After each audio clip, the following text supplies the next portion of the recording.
अस्सलामुअलैकुम स्टूडेंट्स। तो आज का टॉपिक जो है that is about the role of information technology in governance. ठीक है, तो रही बात, सबसे पहले आपको जानना है ये गवर्नेंस क्या होता है। बच्चों, गवर्नेंस हम बताएंगे कि गवर्नेंस मतलब किसी चीज़ को हैंडल करना, कंट्रोल करना, या आप बता सकते किसी चीज़ को डायरेक्ट करना, दिशा दिखाना। ठीक है, यहाँ पे डेफिनेशन में मैंने ये लिखा है कि the system by which entities are directed and controlled. It's concerned with the structure and process for decision making and implementing in a manner of governing a state, organization, etc. तो इस चीज़ को हम पहले समझ लेंगे। हमारी कंट्री है हिंदुस्तान। हिंदुस्तान में बहुत सारे स्टेट्स हैं। ठीक है, हर एक स्टेट का अपना अपना मिनिस्टर होगा, चीफ मिनिस्टर, और चीफ मिनिस्टर के अंडर बहुत सारे मिनिस्टर्स होते हैं।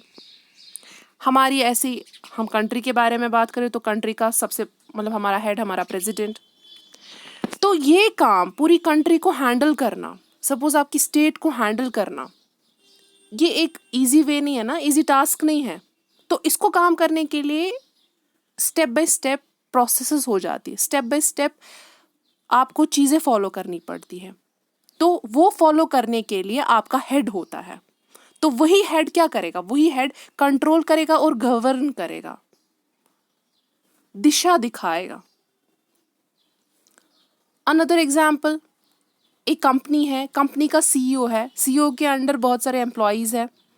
हर एक एम्प्लॉय को अपना अपना टास्क है, हर एक एम्प्लॉय अपना अपना काम कर रहा है। क्यों?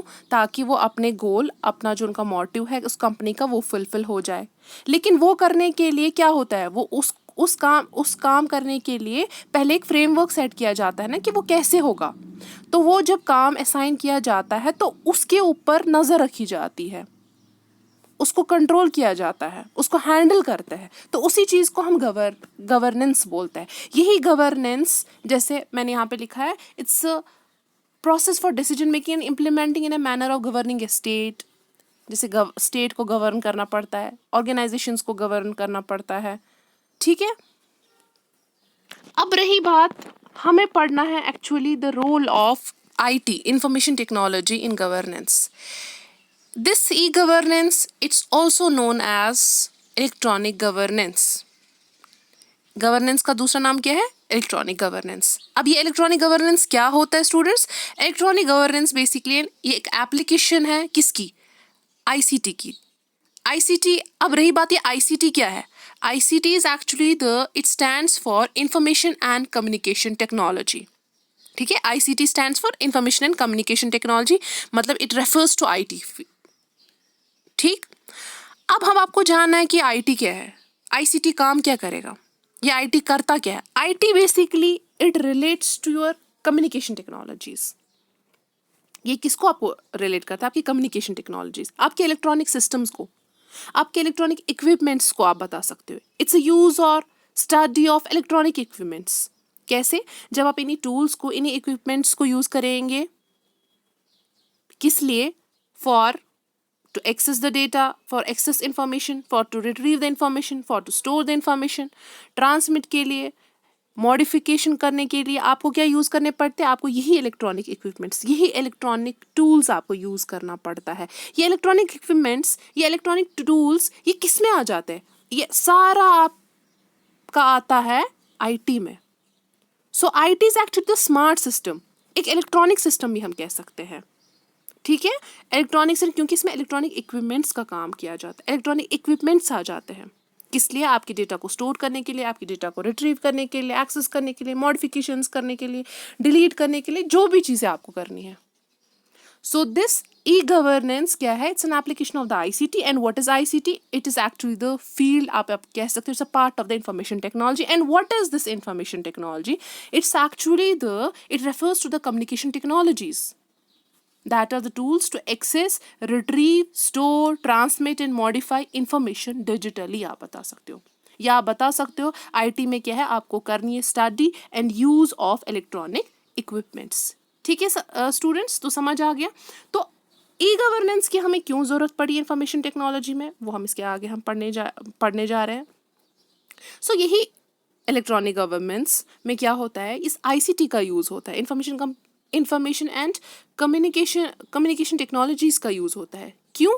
ताकि गवर्नमेंट डिलीवर करे अपनी सर्विसेज कैसे आप उन गवर्नमेंट को क्या करनी है, इंफॉर्मेशन को एक्सचेंज करनी है, कम्युनिकेशन ट्रांजेक्शन्स करानी है, integration of various systems and services भी हो जाती है. So it is actually for delivering the government service for the exchange of information, for the communication transaction, और फॉर हम कह सकते हैं integration of various systems and services. अब integration of various systems and services कैसे है, जैसे government to government interactions होती है, government to business, government to citizen, और गवर्नमेंट टू बिजनेस है, गवर्नमेंट टू सिटीजन है, गवर्नमेंट टू गवर्नमेंट है. सो बहुत सारी इंट्रैक्शंस होती है जो हम आगे पढ़ने जा रहे हैं.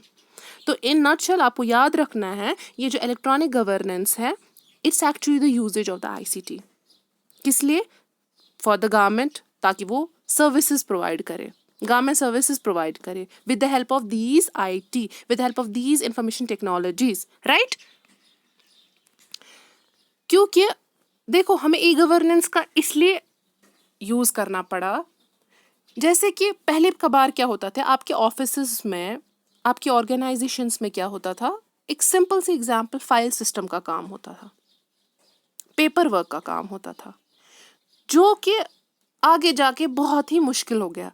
सपोज आपको 5 महीने पहले का डेटा एक्सेस करना है, वो किसी डिपार्टमेंट में है. अब उस डिपार्टमेंट को पता नहीं है कि वो फाइल कहाँ रखी गई है, वो डेटा किधर पे स्टोर है. तो उसी फाइल सिस्टम को चेंज करने के लिए क्या आ गया, आपकी ई गवर्नेंस आ गई, आईटी का यूज आ गया, कंप्यूटराइज सिस्टम्स का यूज आ गया, क्योंकि कंप्यूटराइज सिस्टम्स की वजह से ही जो ये फाइल सिस्टम है ये चेंज हो गई.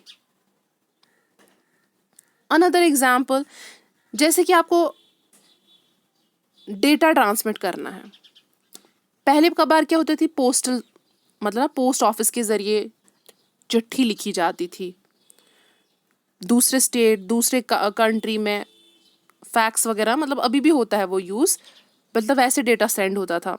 लेकिन आज कितना इजी है, वो चिट्ठी भेजने के बजाय you can send easily the email, right. तो उसकी वजह से क्या हो गया, मनी भी सेव हो गया और टाइम भी सेव हो गया.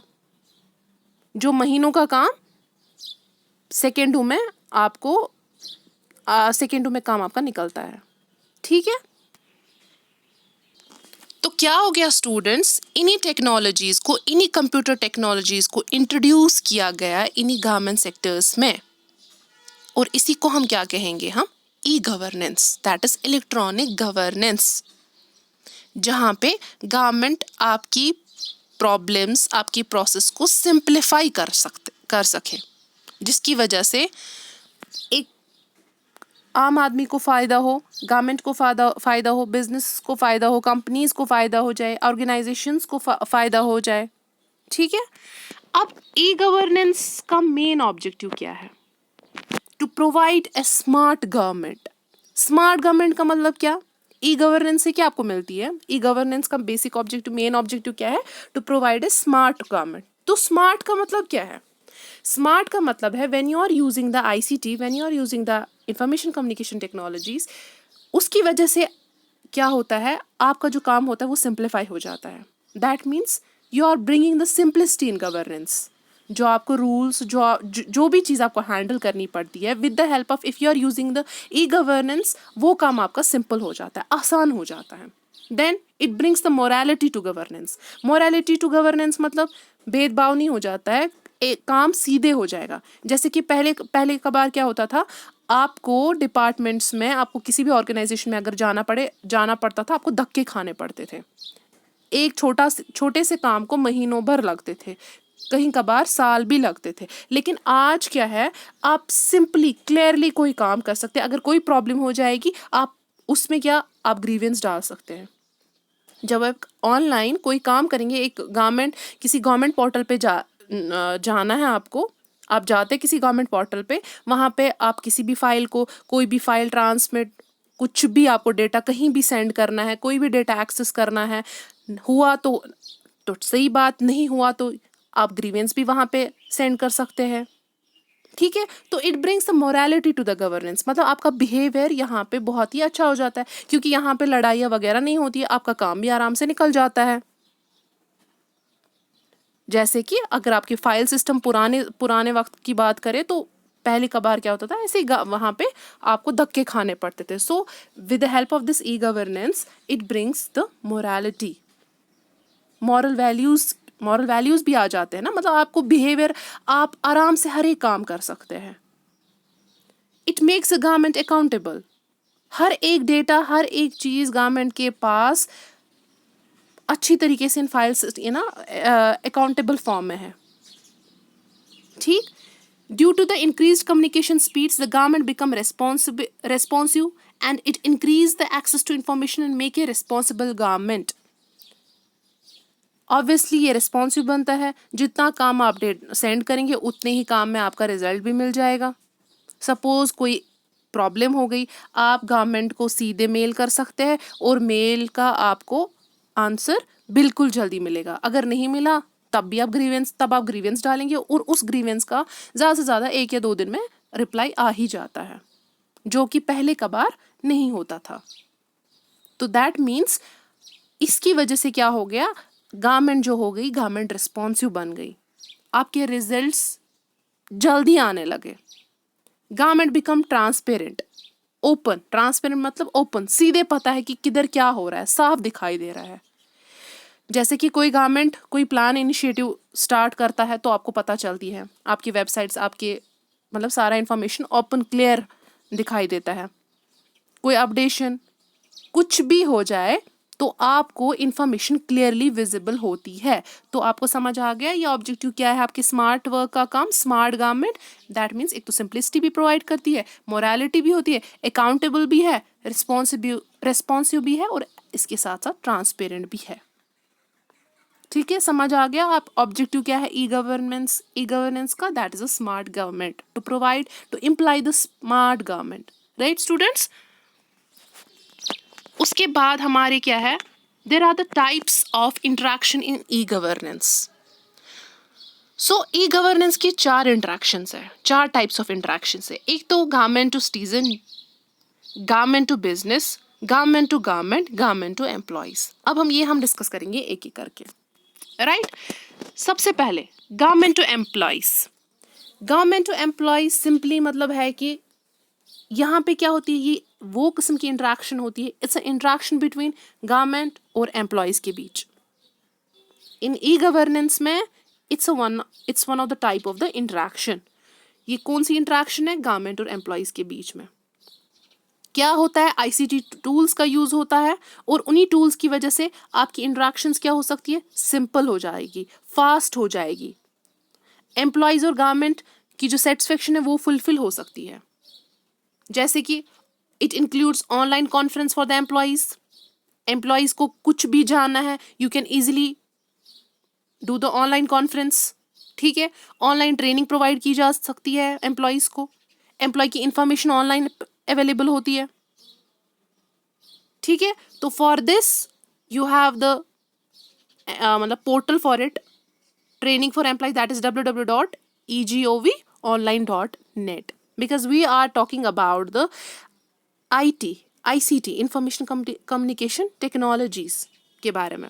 तो समझ आया, गवर्नमेंट टू एम्प्लॉयज के बीच में ये इंटरेक्शन होती है और with the help of these tools आपकी इंटरेक्शंस फास्ट हो रही है और एफिशिएंट हो जाती है.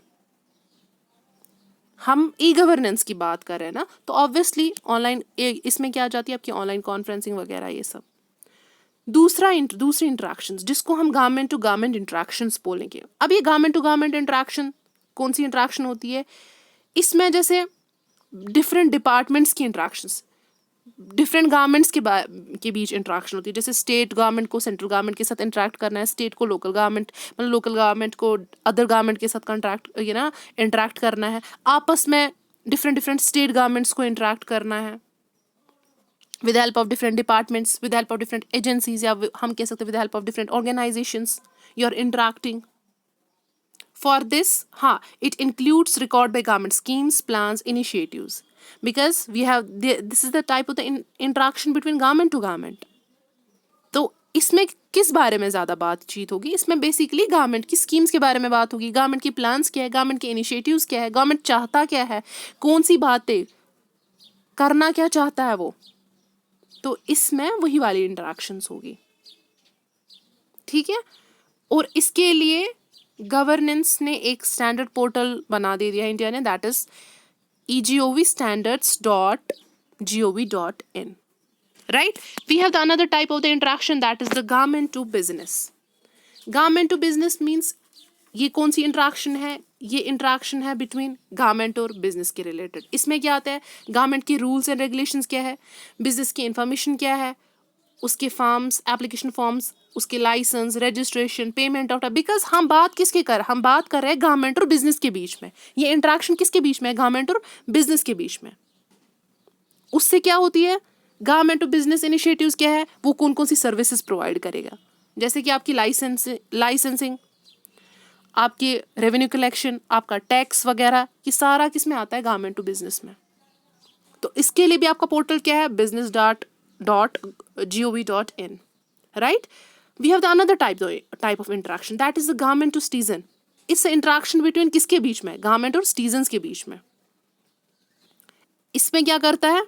गवर्नमेंट सर्विसेज क्या प्रोवाइड करेगा, जैसे computerization of the rural land records, आपका भूमि प्रोजेक्ट जो कि कर्नाटका में है, कर्नाटका में हो गया. It's very important, may be exam में पूछा जाएगा. इस प्रोजेक्ट में क्या था? इस प्रोजेक्ट में land records, online land records के बारे में रखा गया. ज्ञानतूद प्रोजेक्ट, ज्ञानतूद जो कि मध्य प्रदेश में था. ई मित्र project, e Seva, online platform my GOV, mygovernment.nic.in, e Kranti scheme है, मोबाइल सेवा स्कीम है. This is all about the interaction between the government to citizens.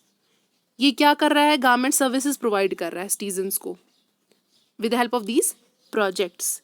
Right? अब रही बात पिलर्स ऑफ गवर्नेंस.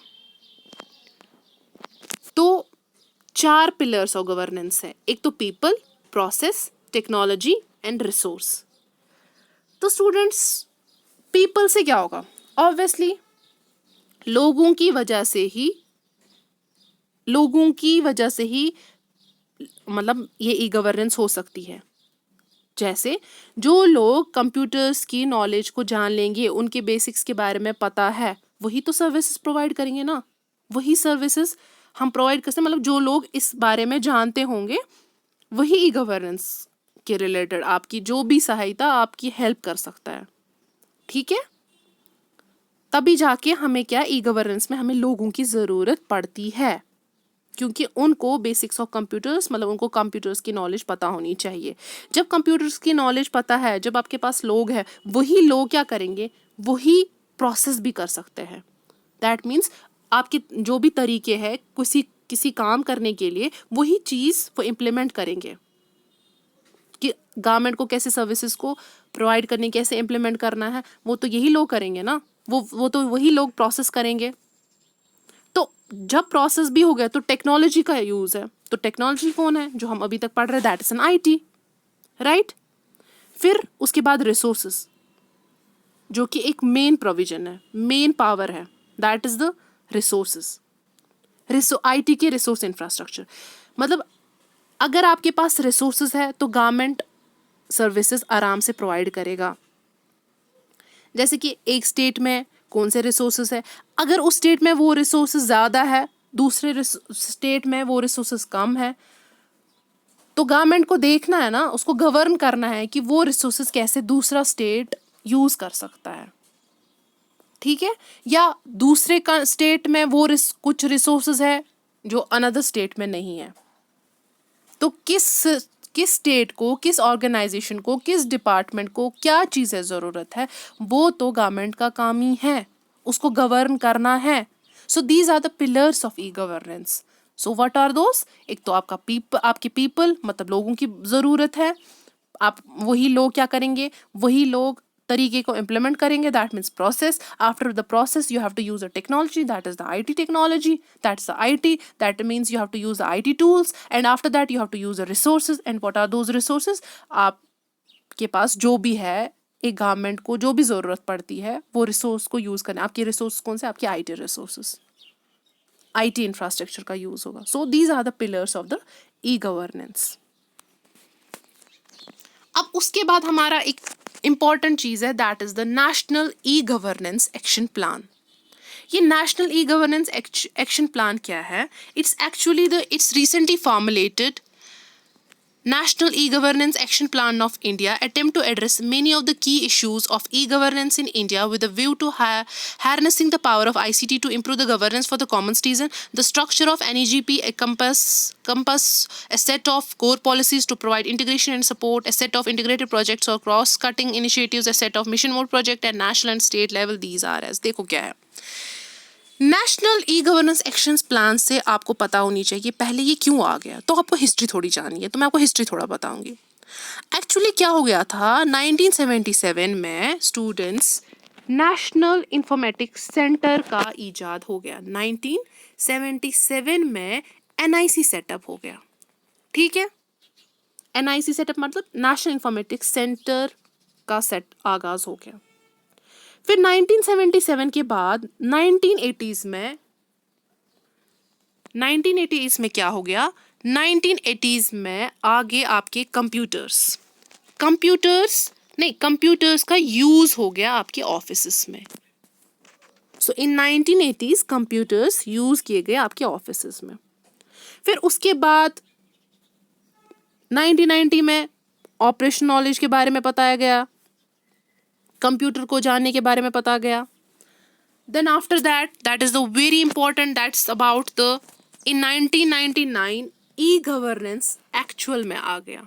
कहाँ पे? इन मिनिस्ट्री ऑफ IT में। मिनिस्ट्री ऑफ IT ने इन 1999 में ई गवर्नेंस का दे दिया हमें। और सबसे पहले कहाँ पे? ये टैक्स डिपार्टमेंट में यूज किया गया। कौन? ये ई गवर्नेंस, राइट। फिर 1999 के बाद जो मैं आपको बोलने वाली थी, दैट इज द NEGP।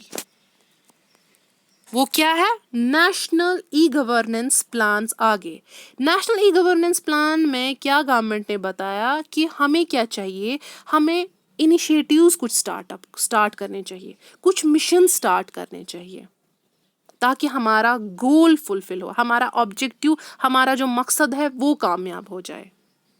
ठीक है, अब वो मकसद कैसे कामयाब हो जाएगा? With the help of these ICT। तो 2006 में NEG का प्लान आ गया, NEGP प्लान। तो इसी NEGP प्लान में क्या हो गया, इसी NEGP प्लान में इनिशिएटिव सेट किए गए, एक प्रोजेक्ट्स, मिशन मोड प्रोजेक्ट जिनको हम बताएंगे, उनका स्टार्टअप हो गया। ठीक है, अब ये NEGP जो है ये बेसिकली फॉर्मुलेट किया गया था डिपार्टमेंट ऑफ इलेक्ट्रॉनिक्स और IT ने, और department of administrative reforms and public grievances. ठीक है, ये याद रखना आप, जो NEGP है it's been formulated by the department of electronics and IT, और साथ साथ में department of administration reforms and public grievances ने। ठीक है, कब? इन 2006। तो that means DEITY, that is Department of Information Technology and Electronics, और Department of Administered Reforms and Public Grievance, DARGP। ये तभी फॉर्मुलेट किसने किया था? इन्होंने ही फॉर्मुलेट किया था। कब? इन 2006 में। अब क्या काम था? इन्होंने क्या बोला था? गवर्नमेंट इनिशिएटिव स्टार्टअप किए, मिशन मोड प्रोजेक्ट स्टार्टअप किए। अब वो मिशन मोड प्रोजेक्ट्स कौन से थे? जैसे डिजिटल इंडिया प्रोग्राम, ई क्रांति स्कीम थी, मोबाइल गवर्नेंस क्या है? Mobile governance basically mobile phones का यूज किया गया, किस लिए? For the value added service के लिए। जैसे मोबाइल गवर्नेंस में रिसेंटली आपकी ऐप जो थी, दैट इज आरोग्य सेतु। आरोग्य सेतु से क्या पता चला? आरोग्य सेतु से कोविड इंफॉर्मेशन निकाली गई, मतलब मिल सकती है हमारे। इंद्रधनुष जो मोबाइल ऐप है, इससे क्या आपको मिलता है? Vaccine tracker. It helps as a vaccine tracker. ये इंपॉर्टेंट है, मे बी ये चीज़ आपको इस वक्त पूछी जाएगी, क्योंकि दिस इज द हमारी लेटेस्ट इन्फॉर्मेशन है। मोबाइल ई गवर्नेंस में आपका, जैसे आपको कोविड वाली इन्फॉर्मेशन, कोविड के लिए कौन से ऐप यूज की गई? आरोग्य सेतु, और वैक्सीन के लिए Indradhanush. It's very important and commonly मतलब ये कॉमनली इस वक्त यूज हो रही है। Another is the e offices, means आपके ऑफिसेस क्या बनाए गए? मॉडर्नाइज। है कि नहीं? आपके ऑफिस में पहले पेपर वर्क होता था, फाइल सिस्टम वाला वर्क होता था, लेकिन वही फाइल सिस्टम आपका कन्वर्ट किस में किया गया? मॉडर्नाइज, ये ना मॉडर्नाइज सिस्टम में, कंप्यूटराइज सिस्टम में किया गया कन्वर्ट। गवर्नमेंट इनिशिएटिव्स जैसे आपके पेंशंस में, बैंकिंग्स में, पोस्ट में, it's actually come under in the e offices. ठीक है, तो ये थे कुछ इनिशिएटिव्स, कुछ मिशन मोड प्रोजेक्ट्स जो गवर्नमेंट ने इंट्रोड्यूस किए गए, जो किसके तहत आ गया? NEGP, that is national electronic governance action plan, right? तो समझ आ गया आपको स्टूडेंट्स इसके बारे में, NEG के बारे में, NEGP के बारे में। अब रही बात एडवांटेज ऑफ ई गवर्नेंस। तो सबसे बड़ी बात, पहली बात, हम ई गवर्नेंस की क्या क्या एडवांटेज है? देखो, ICT provides efficient storing and instantaneous transmission of information faster than the earlier manual system. Obviously e governance की वजह से जो भी आपका डेटा, जो भी आपके पास इंफॉर्मेशन थी, कहीं ट्रांसमिट जो आपको सेंड करना है डेटा, वो काफ़ी जल्दी हो जाएगा, ऑब्वियसली वेरी इजीली और वेरी फास्टर। जो कि पुराने टाइप में मैनुअल सिस्टम में, जो आपको फाइल सिस्टम में यूज़ करना था, फाइल सिस्टम में डेटा स्टोर करके, फाइल सिस्टम में फाइल उसकी कॉपी बना के, कितना वक्त लगा के वो आपको भेजना था, लेकिन वो मैनुअल काम उस मैनुअल काम को रिप्लेस किया गया विद दिस ई गवर्नेंस, जिसकी वजह से आपका काम इंस्टेंट हो गया, मतलब तुरंत हो गया, और in a faster and in a quicker way. E governance brings public service to citizens with convenience. जो भी एक सिटीजन को कुछ भी ग्रीवेंस थी, दिस ई गवर्नेंस की वजह से क्या हो गया? आपकी सर्विसेज बहुत ही आराम से मिल रही है। लोड जो था पहले, मतलब जिस लोड की वजह, मतलब जो पहले लोड हुआ करता था कोई काम करने के लिए, वो भी कम हो गया, और इन ए कन्वीनियंट वे में, आराम से। ठीक है, मोर एफिशिएंट गवर्नमेंट मैनेजमेंट। इस ई गवर्नेंस की वजह से क्या हो गया? गवर्नमेंट में भी जो भी काम हो गया, जो भी गवर्नमेंट काम कर रही है, इन्हें प्रॉपर वे में काम हो रहा है। एक मैनेजमेंट, एक प्रॉपर मैनेजमेंट मतलब एक प्रॉपर तरीके से हर एक डिपार्टमेंट, हर एक गवर्नमेंट, हर एक सेक्टर में काम कर रहे हैं लोग। ठीक है, कॉस्ट रिडक्शन। ई गवर्नेंस से पहले जो काम एक गवर्नमेंट को, एक प्रोजेक्ट, कोई इनिशिएटिव स्टार्ट करने के लिए काफ़ी पैसा लगता था, लेकिन वो इनिशिएटिव को, उस पैसे को भी मतलब रिड्यूस किया गया, कॉस्ट रिडक्शन हो गई। जैसे कोई प्रोजेक्ट प्लान करने के लिए काफ़ी पैसे आपको इन्वेस्ट करने पड़ते थे, लेकिन सपोज वही इन्वेस्टमेंट जो वहाँ पे लगती थी, वो रिड्यूस होके with help of this e governance वो कम हो रही है। ठीक है, प्रोडक्टिविटी इंक्रीज हो रही है। ऑब्वियसली ई गवर्नेंस की वजह से आपकी प्रोडक्टिविटी हो जाएगी। किसी भी सेक्टर में, किसी भी गवर्नमेंट, किसी भी ऑर्गेनाइजेशन में जो भी काम हो रहा है, उसका जो इनिशिएटिव है, ऑब्वियसली टाइम रिड्यूस की वजह से, यूटिलाइजेशन की वजह से, रिसोर्स की यूटिलाइजेशन की वजह से आपकी प्रोडक्टिविटी भी इंक्रीज हो जाएगी। Better transparency as it allows the public to be informed in a government decision and policies. Better transparency मतलब क्लियरली विजिबल सब कुछ है कि गवर्नमेंट कौन कौन सी पॉलिसीज ला रहा है, क्या क्या कर रहा है, किधर किधर क्या उसको करने जा रहा है, तो पब्लिक को सीधे पता चलती है। सो this is with help of this e governance it becomes transparent. Accountability, सारा हिसाब किताब है। रिस्ट्रक्चरिंग ऑफ एडमिनिस्ट्रेटिव प्रोसेसेस, जो पहले एडमिनिस्ट्रेशन में या पहले जो पॉलिसीज होती थी, उनको रिस्ट्रक्चर किया गया, फिर से रिन्यू किया गया, फिर से उसमें चेंज मॉडिफिकेशंस लाई गई। ग्रोथ इन जीडीपी, आपका GDP that means gross domestic product, वो इंक्रीज हो रहा है with help of this e governance. The efficiency of the current system as it would have the save the money and time, obviously is the main important factor. इस e governance की वजह से सबसे पहली बात, आपका मनी बच गया और आपका वक्त बच गया। वक्त भी रिड्यूस हो गया, सेव हो गया, और आपका मनी भी। So these are the advantages of the e governance. Hopefully आपको ये समझ आ ही गया होगा। ठीक है, अब रही बात चैलेंज ऑफ ई गवर्नेंस। अब क्या क्या चैलेंज है इन ई गवर्नेंस में? Knowledge of technology. Knowledge of technology that means knowledge of technology के लिए यूजर्स लिटरेट होने चाहिए, उनको पता होनी चाहिए टेक्नोलॉजी के बारे में, क्योंकि अगर वो इलिटरेट हुआ तो नहीं पता है। So for the knowledge of a technology, literacy of the users is very important, because अगर वो इलिटरेट हो गए, there is a inability to the use the computer, वो कंप्यूटर को यूज नहीं कर पाएंगे। Resistance to change, people face the hesitation towards the adaptation of the ICT, मतलब वो लोग इसमें चेंज नहीं ला पा रहे हैं, रेजिस्ट हो रहे हैं, वो मुश्किलात फेस कर रहे हैं, वो मुश्किल फेस कर रहे हैं. They are hesitating to use this ICT, to use these technology. So this is the biggest challenge. अगर वो hesitate नहीं करेंगे तो obviously और इम्प्रूवमेंट हो जाएगी इन e-governance में. डिजिटल डिवाइड मतलब कुछ लोग जानते कुछ लोग नहीं जानते. That means separation between those that have access to internet technology resource and those who don't know due to poverty and lack of awareness. मतलब कि 40-60% suppose 40% know the use of computers, they know how to use this, तो उनके लिए ये helpful है ना. E-governance उनके लिए हेल्प है. जो इलिटरेट लोग हैं, जिनको नहीं पता है इस नॉलेज के बारे में, इस इंफॉर्मेशन के बारे में, इस ई-गवर्नेंस के बारे में, तो वो नहीं यूज़ कर सकते हैं. सो यहाँ पे डिजिटल डिवाइड हो रहा है ना.